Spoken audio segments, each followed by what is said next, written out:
It's Rick and Sasha with George Wilborn. Hey, listen, we want to hear what you guys have to say about the deaths that have been going on around the world. African-American people killed unfairly.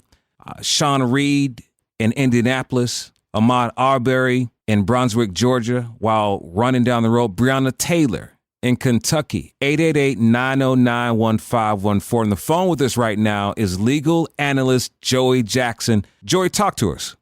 Yeah, that's a tough one. It really is difficult. And it's difficult, from just a human perspective before even getting into the law, right? I mean, as a person who's a parent, a husband, a father, and has a son who's just a few years younger than Ahmaud, I mean, how it's just very disturbing and quite frankly horrifying, right? I mean, how many more things can happen involving members of the Black community as it relates to, going in and having a meeting in a coffee shop and getting kicked out of there, right? Driving while Black, jogging while Black, walking while Black, talking while Black, being in a hotel room while Black, being pulled over to a police officer while Black.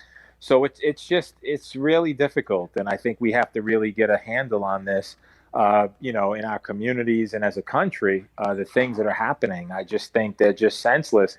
And particularly something like this, where you think you can take matters into your own hands and you could, execute some citizens arrest and all the rest of it. It just doesn't make sense. And so it saddens me and it sickens me. And that's how I feel about it as an individual.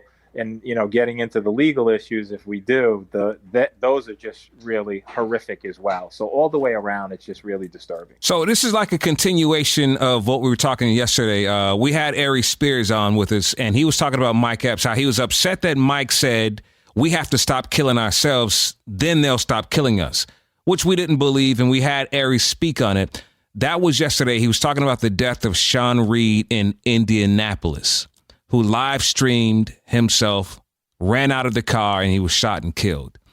What are your thoughts about what Mike Epps said? Well, I love Mike. Mike's my guy, but Mike's wrong here, and I'm going to tell you why. Because it's not that they're seeing us killing us. I mean, you go to a white trailer park, it's white on white crime. If you go to a Latino community, it's Latino on Latino crime. People kill where they live. They kill where they're from. So it's not about us killing each other. It's about what they're portraying of us on movies and televisions. And then you have cops who have never went to school with us, never lived with us, and they're trying to patrol our neighborhoods who don't know us. Right. They look at Pookie and see a drug dealer, not realizing Pookie isn't a drug dealer. He may hang out with them, but he's not one of them. Right. And see, that's the difference of understanding our community compared to another community. And then, I'll just be honest with you.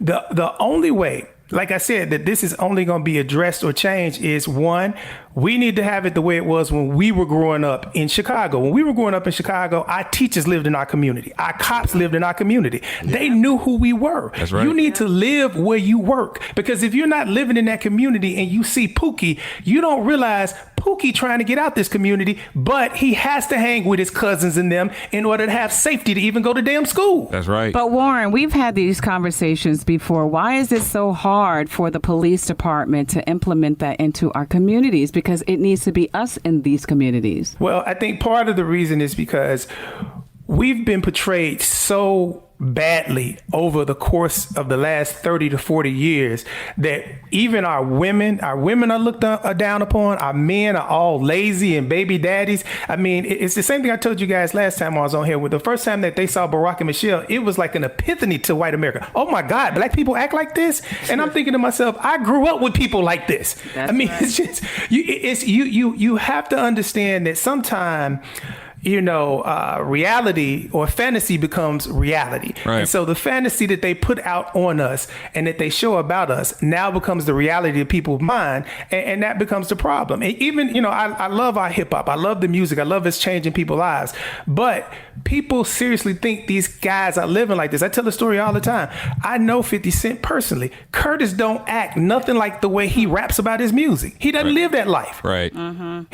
And that's the thing that people have to understand. Jeezy, he doesn't live that life. Right. He'll rap about it because he knows that he he's from it. But hell, George can talk about it. Rick can talk about it. Right. I can talk about it because we're all from that. It's Rick and Sasha with George Wilborn. We're talking about the shooting death of Breonna Taylor, Ahmaud Arbery, Sean Reed in Indianapolis. We want to hear from you, though. Numbers 888-909-1514. They always like to pull out stuff on us to make us look bad, Warren. Is there anything about Sean Reed that we don't know other than what we saw?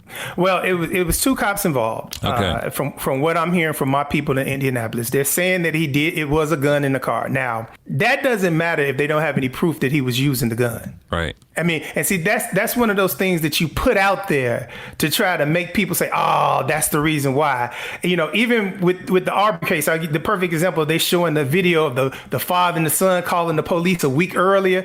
Oh, that's why they were suspicious. Nah, that don't cover up that you murdered this boy. No. Right. That stuff don't cover that. Same thing with Reed. If he had a gun in his car, if he never pulled the gun on the cops, if there's no proof that he pulled that gun or shot that gun, That had nothing to do with it. had nothing to do with it. Nothing to do with it at all. Totally agree, man. It's Rick and Sasha with George Wilborn. We're inside the party poll at 888-909-1514. We're talking to the truth fighter, Warren Ballentine. He's an American attorney, and he stays on top of everything that we're talking about, from Sean Reed to Breonna Taylor. These are killings of innocent young black people. And, of course, Ahmaud Arbery. Now, here's a video of the young man who was killed in Georgia. There's a video of him being stopped by police nearly 2 years ago. You got an ID on you, man? And at this point, Ahmaud gives the police officer his ID. Grab it with you, okay? Now, just imagine you're a young black man, minding your own business. You haven't committed any crime, and you're stopped by police. Obviously, he's pretty upset. I ain't got on me. What with me for? I'll tell you why I'm here, man. Why? I'll tell you why I'm Why? here. Because this area is known for drug activity. You got no reason to touch me, bro. I'm not searching you. I'm checking you for weapons. All right, man? So in less than 2 minutes, another officer came, and he refused. He did not allow them to search his car. You're not allowing me to search your car? You can't go in my.